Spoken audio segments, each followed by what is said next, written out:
हिंदुस्तान जिंदाबाद जिंदाबाद हिंदुस्तान जिंदाबाद जिंदाबाद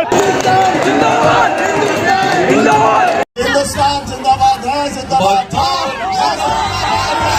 हेलो दोस्तों, सनी देओल की मोस्ट अवेटेड मूवी गदर 2 को लेकर बॉलीवुड गैंग अभी से ही परेशान होने लगी है, क्योंकि हर व्यक्ति की जुबान पर सिर्फ सनी देओल की फिल्म गदर 2 का ही क्रेज दिखने को मिल रहा है। दोस्तों, इस साल जितनी भी बॉलीवुड फिल्में आई हैं, उनमें से ज्यादातर फिल्में फ्लॉप साबित हुई है, इसलिए बॉलीवुड वाले काफी परेशान हो गए हैं और इसीलिए तो 11 अगस्त को 3 बड़ी बड़ी फिल्मों की रिलीज डेट रखी गई थी। हालांकि उनमें से कुछ फिल्में पोस्टपोन कर दी गई है। अब सिर्फ बॉक्स ऑफिस पर 11 अगस्त को सनी देओल की गदर 2 और अक्षय कुमार की oh my God 2 he release होगी। फ्रेंड, जब गदर 2 सिनेमाघरों में रिलीज होगी तो यह फिल्म अपने पहले ही दिन लगभग 60 से 70 करोड़ रुपए की ओपनिंग दुनिया भर से ले सकती है, क्योंकि इस फिल्म का क्रेज बॉलीवुड में ही नहीं बल्कि साउथ, तमिल, तेलुगु, मलयालम, कन्नड़, यहाँ तक कि विदेशों में भी इस फिल्म का क्रेज देखने को मिल रहा है। इसलिए गदर 2 कई बड़ी बड़ी बॉलीवुड फिल्मों का रिकॉर्ड तोड़ने वाली है, क्योंकि इस फिल्म का इंतजार बच्चों से लेकर बड़ों तक कर रहे हैं। यहाँ तक कि कुछ बॉलीवुड सेलिब्रिटी भी इस फिल्म को देखने के लिए काफी इंतजार कर रहे हैं। लेकिन दोस्तों, सनी देओल के आगे अक्षय कुमार दीवार बनकर खड़े हो गए हैं, क्योंकि अक्षय कुमार की ओह माय गॉड 2 भी 11 अगस्त को ही रिलीज होने वाली है। इसलिए अक्षय कुमार और सनी देओल में अब मैदानी जंग देखने को मिलने वाली है, क्योंकि अक्षय कुमार की much awaited film oh my God 2 भी 11 अगस्त को सनी पाजी की फिल्म गदर 2 से जबरदस्त टक्कर होने वाली है। दोस्तों, इन दोनों फिल्मों की भिड़ंत को इस साल की बॉक्स ऑफिस पर सबसे बड़ी टक्कर माना जा सकता है, जहां एक तरफ सनी पाजी के फैंस गदर 2 का बेसब्री से इंतजार कर रहे हैं, वहीं अक्षय कुमार के फैंस भी ओ माय गॉड 2 का बेसब्री से इंतजार कर रहे हैं। और इन दोनों फिल्मों के पहले पार्ट सुपरहिट रहे हैं। अब ऐसे में देखना होगा कि कौन सी फिल्म इस साल एक दूसरे को कड़ी टक्कर दे पाती है या नहीं, या फिर कौन सी फिल्म बॉक्स ऑफिस पर सुपरहिट रहेगी, क्योंकि दोनों फिल्मों का क्रेज लोगों के ऊपर छाया हुआ है। वहीं रणबीर कपूर ने अपनी फिल्म एनिमल को पोस्टपोन कर दिया है। अब सिर्फ बॉक्स ऑफिस पर अक्षय कुमार और सनी पाजी की ही टक्कर देखने को मिलने वाली है। दोस्तों, इस टक्कर को देखते हुए बॉलीवुड गैंग और बायकॉट गैंग काफी परेशान होने लगे हैं, क्योंकि कुछ लोग नहीं चाहते कि सनी देओल की गदर 2 सुपरहिट फिल्म हो। हालांकि दोस्तों, मैं अक्षय कुमार और सनी पाजी दोनों का बहुत बड़ा फैन हूँ और मैं चाहता हूँ कि दोनों फिल्में बॉक्स ऑफिस पर सुपरहिट रहे। दोस्तों, आप कमेंट बॉक्स में कमेंट करके जरूर बताएं कि आप किस एक्टर के बड़े फैन हैं।